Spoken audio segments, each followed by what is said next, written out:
The even feed foot, sometimes called a walking foot, is used for sewing several layers of fabric, especially when quilting. The even feed foot is also great for matching plaids or stripes and sewing fabrics with nap or pile to keep them from shifting.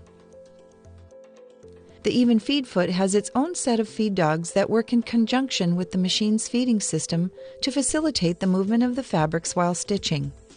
The upper feeding mechanism pulls the top fabric at the same rate that the machine's feed dogs are pulling the bottom fabric.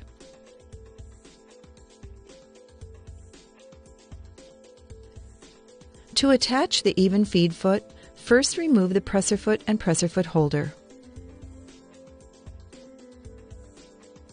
Place the even feed foot onto the presser foot holder, making sure its extension arm fits on the needle clamp.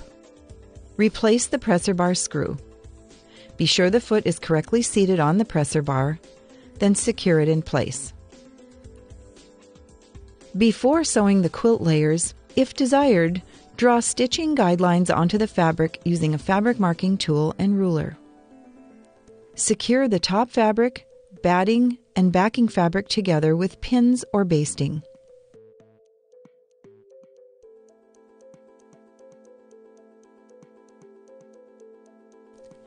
Place all layers of fabric together under the presser foot. Lower the presser foot, then sew the layers together. To sew seams in napped fabrics, place the fabrics right sides together under the presser foot. Lower the presser foot, then sew the seam.